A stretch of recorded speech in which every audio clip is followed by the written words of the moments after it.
Welcome back, gamers. It's time for another discussion video because I've been kind of seeing it going around as of late with the recent release of the Graveyard map, and a lot of people seem to be arguing whether or not the new map is family or victim sided.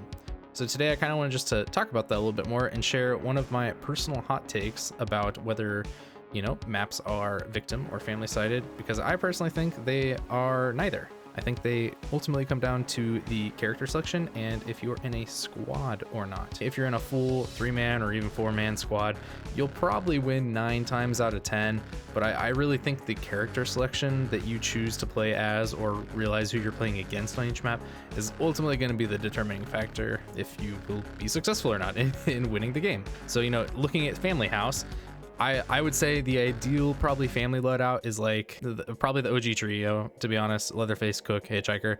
This is generally hands down the best combo that you're going to have on almost every map. I would say you could probably substitute a hands for a Leatherface here or there, or a hands for a Cook, and for the most part you'll still have the same general success. Hands' ability is just so good, but in terms of that initial strength, the OG3 is just so nice on generally every map. As far as the victims go, I would say you're probably looking at Connie, Virginia, and Anna and Wyatt for the most part to be successful on every map. You could probably substitute them in and out a little bit. Like on Family House, you probably still want a Connie, you probably still want a Virginia, but when you have Anna, you could maybe swap her for someone that has stunt double, or with Wyatt, you could maybe even go Leland, or someone with Saboteur is always good on any map, but definitely on Family House. And so I think for the most part, those are gonna be the squads that are really gonna be the best on every single map.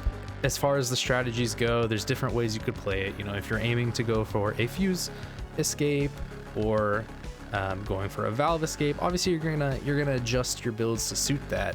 When it comes to Family House though, you want that high prof. You want to make sure you can get through at least one door, either on the front or the back, or maybe you forget about that and you try and make a mad dash for the window, or you make a mad dash for the fuse box, wherever it may be. It ultimately comes down to who the other side is playing, and that's the biggest factor. I mean, you could have the OG trio on Family House, and then you're going up against some weaker victims. Maria, Sunny, Julie, Leland is maybe a weird combo, and you're probably gonna win if you're the family, as long as you pay attention to things. Whereas on the flip side, if you're on Family House and you're picking Johnny, Sissy, and who's another good one, Johnny, Sissy, and Bones on Family House, like, you're kind of just asking to lose. You know what I mean? It really comes down to using the kit that your character has to the best of their abilities. If you're on and you want to jump through that window, or Sunny with stunt double or something, jump through that window, get that early pressure. If you're a Connie, use the ability on a door, pop through it, especially if there's no cook locks. If there is a kick lock, well then, you take it out and you maybe squeeze through the next one, and you're instantly have so much pressure.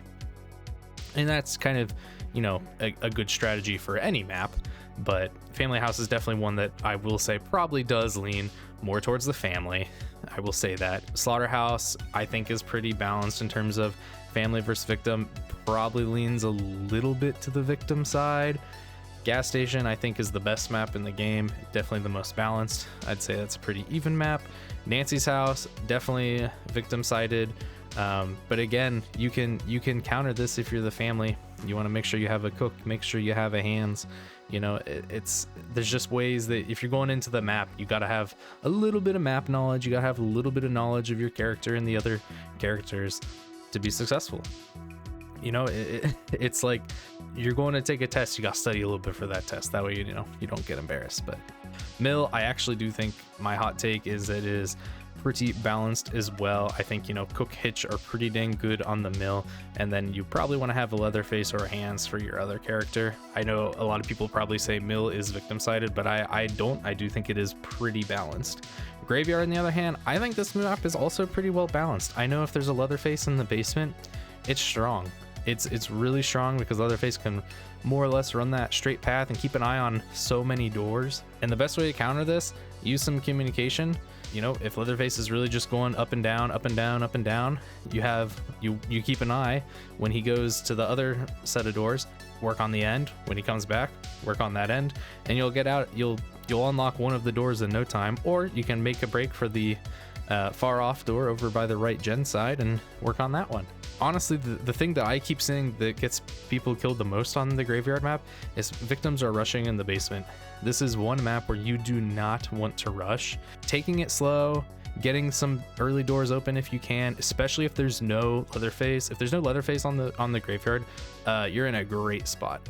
Open every door that you can, and then make a break for something. You'll be successful 9 times out of 10. I think once you get out of the basement on graveyard, it's definitely a lot more manageable as a victim. The hard part is getting out of the basement, and that's kind of different compared to the other maps. You know, Slaughterhouse is one where maybe, you know, Leatherface can kind of keep a good eye on most of the map pretty quickly just because there's only 4 basement doors. But for the most part, the other maps, I'd say the basements are a little bit more balanced. And that's the other thing too with Graveyard. I think this is like probably the only map where I would say you don't necessarily even need a cook on it. I think you could go Leatherface, Hitch, and Sissy on the Graveyard and be really successful. There's a lot of crawl spaces, so Sissy kind of squirming through there is really, really nice. You could even do Hitch, Sissy, Bones. Now that Bones has kind of been fixed, I do think we'll start to see him a little bit more.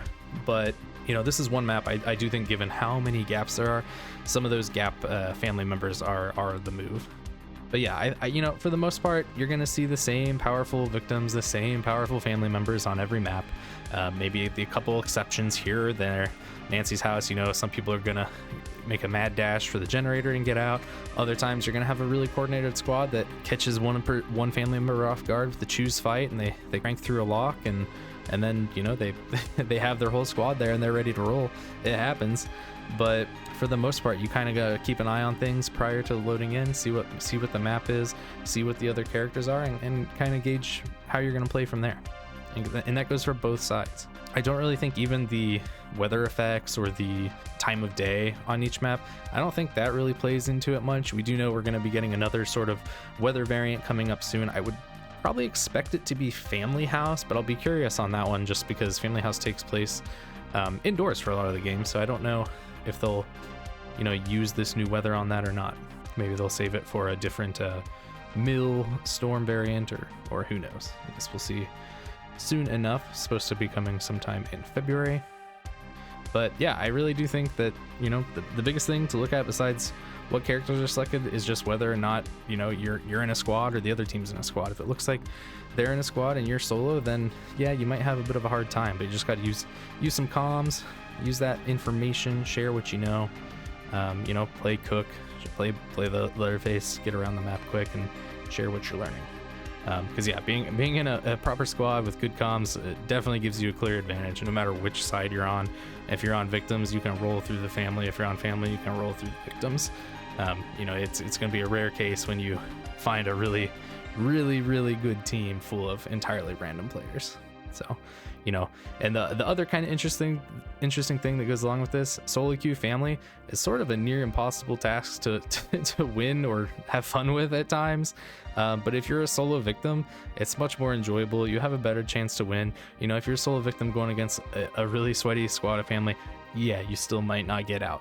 But, you know, I would say that's a lesser case than finding at least 1 or 2 people playing together, or three random players. So yeah, I don't know. Kind of just wanted to talk about this because I've seen a lot of people kind of discussing about how the graveyard is crazy family sided, and I really don't think that's the case. I think you could probably argue that it leans family in the basement, but I think once you're up, I do think it is pretty even.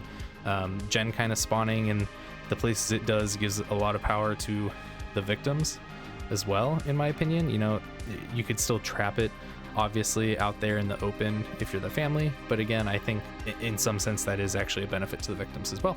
So let me know what y'all think. Do you think maps are inherently victim or family sided, or do you agree a little bit with me that, you know, there's a lot of different factors going in? It's an asymmetrical game, you know. The game will never be balanced, and I think that's what makes it a lot of fun. So if you like this video, feel free to check out one of my other ones. It'll be linked on the screen here. And without further ado, thank you all so much for watching.